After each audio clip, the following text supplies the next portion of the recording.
Hello everyone. आज के हमारे वीडियो का टॉपिक है ड्राई सॉकेट। काफ़ी बार हमें किसी न किसी रीज़न की वजह से अपना दांत निकलवाना पड़ जाता है। अब वो हो सकता है कि हमारा दांत इतना ख़राब हो गया हो कि वो रिस्टोरेबल नहीं है। मतलब ना तो हम उसमें फिलिंग कर सकते हैं, ना ही रूट कैनाल ट्रीटमेंट उसमें पॉसिबल है। तो ऐसे केसेस में हमें दांत को निकालना पड़ता है। या फिर हमारा विज़डम टूथ यानी कि थर्ड मोलर या अक्कल दाढ़, जो कि अक्सर हड्डी में फँसी हुई होती है और जिसकी वजह से एक अनबियरेबल पेन होता है। तो ऐसे केसेस में भी हमें उस अक्कल दाढ़ को निकलवाना पड़ता है। या फिर हमारा थर्ड मोलर इतना ख़राब हो गया है कि वो रिस्टोरेबल नहीं है, तो ऐसे केसेस में भी निकालने की ज़रूरत पड़ती है।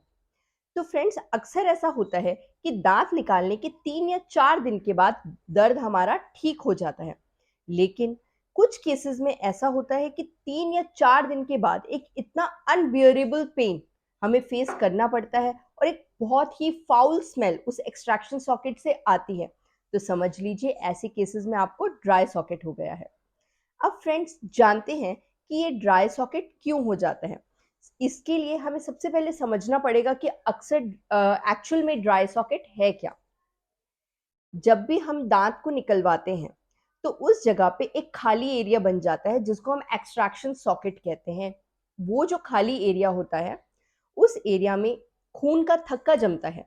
वो खून का थक्का उस एक्सट्रैक्शन सॉकेट को प्रिवेंट करता है किसी भी इन्फेक्शन से और खाना फंसने से।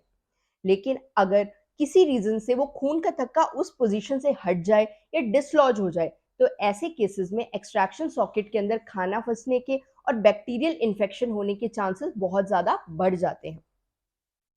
तो फ्रेंड्स, अक्सर क्या होता है कि जब भी हम अक्कल दाढ़ को निकलवाते हैं, तो अक्कल दाढ़ की एनाटॉमी हमेशा टिपिकल होती है।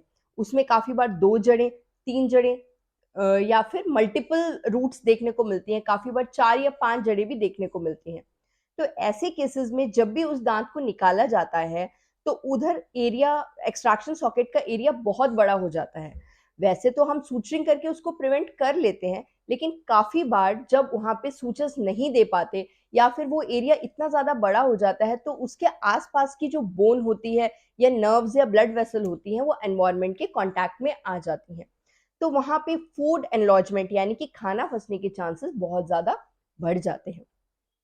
काफ़ी बार कोई दाँत इतना ज़्यादा डिके हो जाता है और धीरे-धीरे टूटने लग जाता है, मतलब वो बिल्कुल सड़-गल जाता है और उसकी जो जड़ें होती हैं, वो आस-पास की बोन से फ्यूज़ हो जाती हैं, मतलब आस-पास की हड्डी से बिल्कुल जुड़ जाती हैं। तो ऐसे केसेज़ में दाँत को हटाने के लिए आस-पास की बोन को रिमूव करना पड़ता है। तो एक तरीके से ये थोड़ा-सा टिपिकल एक्सट्रैक्शन हो जाता है। तो ऐसे केसेज़ में भी वहाँ की जो बोन होती है, वो एनवायरनमेंट के कॉन्टैक्ट में आने के ज़्यादा चांसेस होते हैं। काफ़ी बार ऐसा भी होता है कि आपके डेंटिस्ट आपको दाँत निकालने के बाद 12 घंटे तक ज़ोर-ज़ोर से कुल्ला करने या थूकने के लिए मना करते हैं। लेकिन कुछ रीज़न से हम वो इंस्ट्रक्शंस अगर फ़ॉलो नहीं कर पाएँ, तो ऐसे केसेज़ में भी वो खून का थक्का वहाँ से हट जाता है और वो ड्राई सॉकेट होने के चांसेस क्रिएट कर देता है। फ्रेंड्स, इसको ड्राई सॉकेट क्यों कहा जाता है? ड्राई सॉकेट उसको उसकी अपीयरेंस की वजह से कहा जाता है। जब भी खून का थक्का वहाँ से हट जाता है, तो वो एरिया बिल्कुल एक्सपोज़ या बिल्कुल सूखा हुआ नज़र आता है, इसलिए उसको ड्राई सॉकेट कहते हैं। अक्सर जब भी हम दाढ़ निकलवाते हैं, तो वो एरिया हल्का रेडिश पिंक या रेड दिखाई देता है। लेकिन ड्राई सॉकेट हमें बिल्कुल व्हाइट-व्हाइट दिखाई देता है क्योंकि वहाँ आस-पास की बोन्स एनवायरनमेंट के कॉन्टैक्ट में आ जाती हैं। तो फ्रेंड्स, ऐसे केसेस में वहाँ पे खाना फँसने के चांसेस बहुत ज़्यादा बढ़ जाते हैं और खाना फँसने की वजह से वहाँ पे बैक्टीरियल इन्फेक्शन हो जाता है और बैक्टीरियल इन्फेक्शन होने की वजह से एक बहुत ही फाउल ऑडर या फिर एक बहुत ही गंदी स्मेल हमें वहाँ पे महसूस होती है। अब फ्रेंड्स, ड्राई सॉकेट होने से हम कैसे प्रिवेंट कर सकते हैं?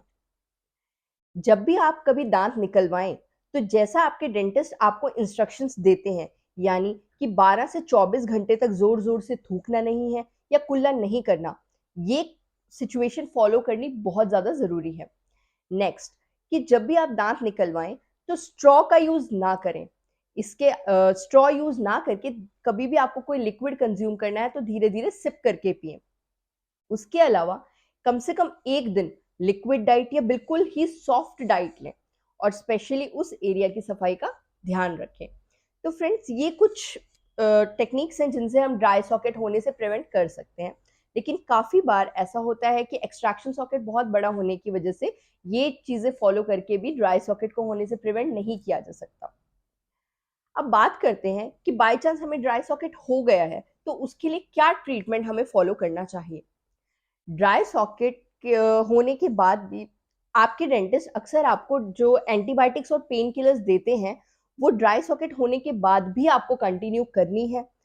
उससे आपको रिलीफ थोड़ा कम देर के लिए मिलेगा, लेकिन आपकी डोजेज बढ़ा दी जाएँगी और उसको आप रेगुलर इंटरवल पे लेंगे, तो उस दर्द से आपको राहत मिलेगी।